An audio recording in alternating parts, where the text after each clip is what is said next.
ছোট্ট বন্ধুরা কেমন আছো? আচ্ছা, তোমরা একানড়কে চেনো? কেউ কেউ হয়তো চেনো। যখন তোমরা রাতে ঘুমাতে চাও না বা খুব দুষ্টুমি করো, তখন মা বাবারা নিশ্চয়ই বলে ভালো হয়ে না থাকলে একানড়ে এসে কান কেটে নুন মাখিয়ে দেবে।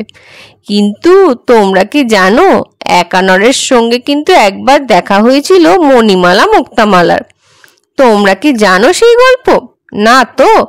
আজ তাহলে বলবো সেই গল্প। কিন্তু গল্প শুরুর আগে প্লিজ সাবস্ক্রাইব করে নাও আমার চ্যানেলটাকে।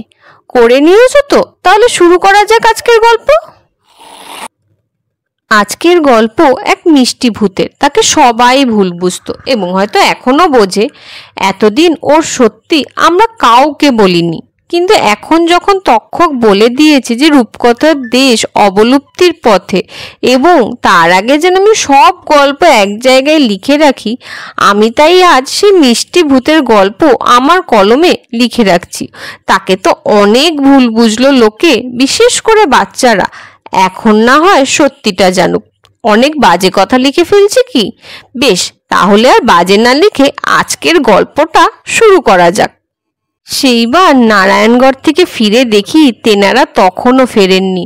তেনার কাছ থেকে একটা চিঠি পেয়ে জানতে পারলাম হীরক রাজ্যের অত্যাচারী হীরক রাজাকে সিংহাসনচ্যুত করে এখন সেইখানে উদয়ন পণ্ডিত ও সমাজের আরও কিছু ভালো মানুষের সাহায্যে প্রজাতন্ত্র কায়েম হয়েছে।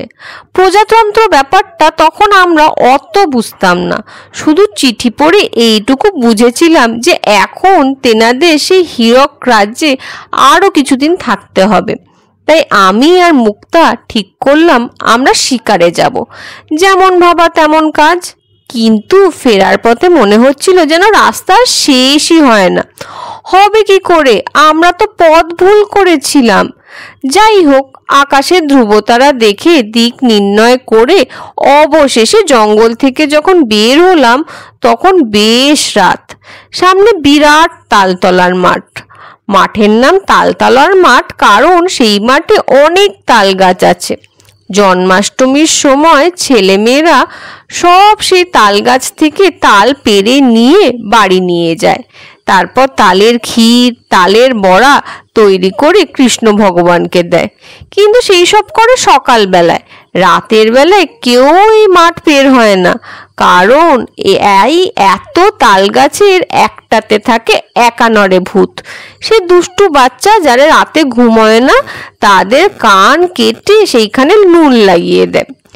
একানড়ের ভয়ে শুন্ডি বা হাল্লার কোনো বাচ্চা রাতের বেলায় দুষ্টুমি করে না, চুপ করে মায়ের কাছে গল্প শুনতে শুনতে ঘুমিয়ে পড়ে।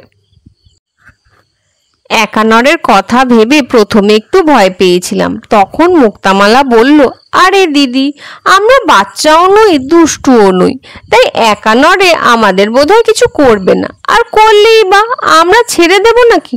জমিয়ে লড়াই করব। ঠিক ঠিক, আমি সায় দিলাম। এই বলে আমরা রওনা দিলাম তালতলার মাঠের দিকে। চারিদিক ঠিক ঠিক করছে অন্ধকার, সঙ্গে গুমোট এক ভাব। মনে হয় খুব শিগগিরই বৃষ্টি হবে, তাই চারিদিক ঘন কালো মেঘে ভরে গেছে। না আকাশে একটা তারা দেখা যাচ্ছে, না গাছের একটা পাতা পড়ছে। আমরা চেষ্টা করছি যত সম্ভব জোরে ঘোড়া ছুটিয়ে মাঠ পার করার, কিন্তু ঘোড়াগুলোও ক্লান্ত। তারা বেশি জোরে ছুটতে পারছে না। তাদের উপরও মায়া হচ্ছে বলে তাদেরকেও তাগাদা দিতে পারছি না। এমন সময় হঠাৎ ওই যে কি শোনা যায়, কেউ কাঁদে নাকি? হ্যাঁ, তাই তো, কেউ তো নিশ্চয়ই কাঁদছে। কিন্তু কে কে কাঁদছে বলতো? আমি জিজ্ঞেস করলাম। মুক্তা বলল, চল তো একবার গিয়ে দেখি। আমরা দুইজন শব্দটাকে অনুসরণ করে গেলাম একটা তাল গাছের কাছে, কিন্তু কাউকে দেখতে পেলাম না। হঠাৎ মাথায় কি যেন একটা টোকা লাগলো। দেখলাম একটা পা, কিন্তু মোটে একটা। আর একটা পা কই? কিন্তু এই নিয়ে ভাববো, আবার পাটা আমাদের টোকা দিল। ওইদিকে কান্নার আওয়াজটা বিদঘুটে ভাবে বাড়তে লাগলো। আমরা উপরে তাকিয়ে দেখি একটা আজব ভূত। তার মুখটা গোল, দাঁতগুলো চোখা চোখা, ঠিক যেন কুকুরের মতন, আর মুখে শুধুই দাঁত আর দাঁত। পেটটা লাউয়ের মতন, আর তার মোটে একটা পা। একা নড়ে, আমরা দুজন একসঙ্গে বলে উঠলাম। তাকে দেখতে বিভৎস হলেও তাকে দেখে কিন্তু মোটেও ভয় লাগলো না, বরং একটু অমায়াই হলো। তাকে দেখে ঠিক একটা ছোট্ট শিশুর মতন লাগলো। সে এক বালকের মতনই চোখের জল মুছছে আর ফুপিয়ে ফুপিয়ে কাঁদছে। আমি জিজ্ঞেস করলাম, কি হলো, কাঁদছো কেন? একা নড়ে কান্না থামিয়ে একবার আমাদের দিকে দেখলো, তারপর ভ্যাঁ করে কাঁদতে লাগলো।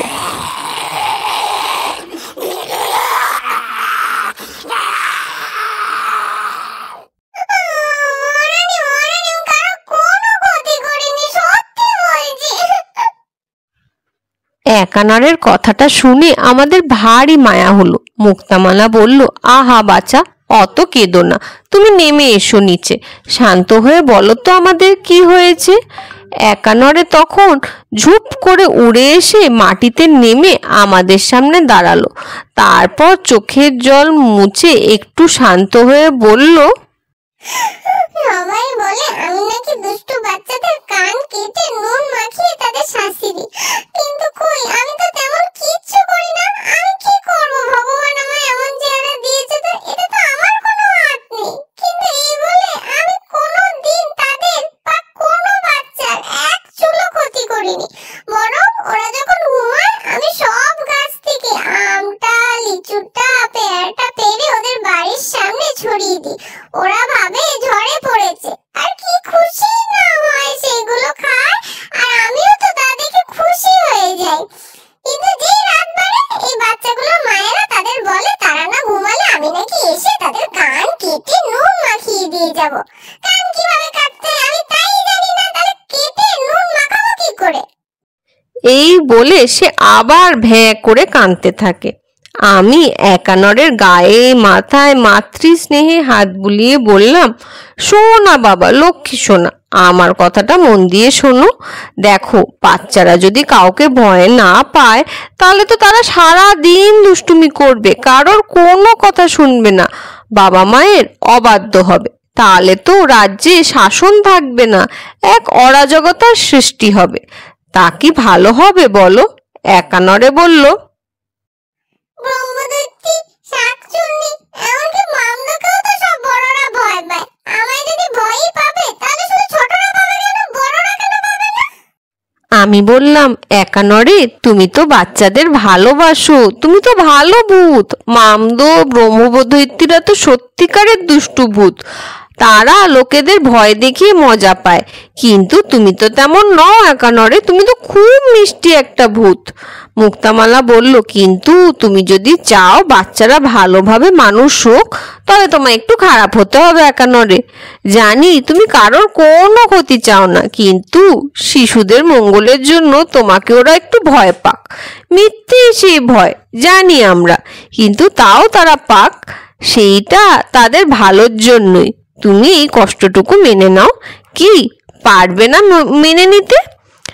একানরে আমাদের কথা খুব মন দিয়ে শুনলো, তারপর বলল, বেশ, আমাকে ভয় পেয়ে যদি শিশুরা শাসনে থাকে, তারা ভালোভাবে মানুষ হয়, তাহলে তাদের ভালো মানুষ হতে দেখে আমিও খুশি হব। কিন্তু মহারানী, আমার যে বন্ধু বান্ধব ছাড়া একা থাকতে ভালো লাগে না। বাচ্চাগুলো আমার সঙ্গে একটু বন্ধুত্ব করলে আমার যে একটু ভালো লাগতো। মুক্তামালা বলল, কে বললো তোমার কোনো বন্ধু নেই? আমরাই তো তোমার বন্ধু, আমরা রোজ এসে তোমার সঙ্গে কথা বলে যাব। কি খুশি তো? একানরে এইবার হাততালি দিয়ে বলে উঠল, খুশি খুশি, খুব খুশি। আমরা হেসে ফেললাম। সেই দিন থেকে আমরা একানরের বন্ধু। আমরা রোজ তার সঙ্গে দেখা করতে যাই, কখনো আমাদের সঙ্গে তেনারাও যান।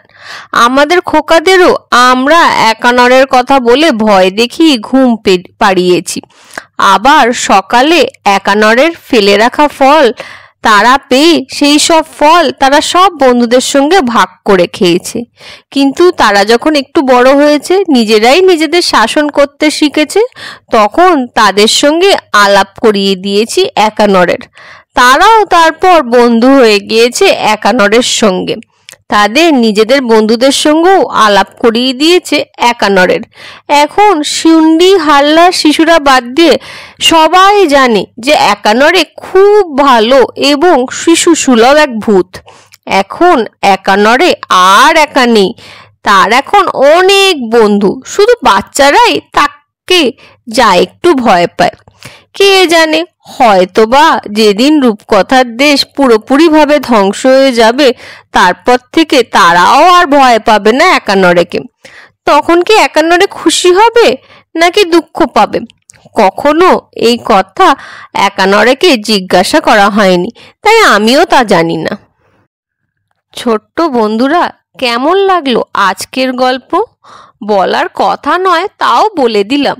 মহারানী মণিমালা তো বলার জন্যই আমাকে তার লেখাগুলো দিয়েছেন, তাই তো তোমাদের বলে দিলাম।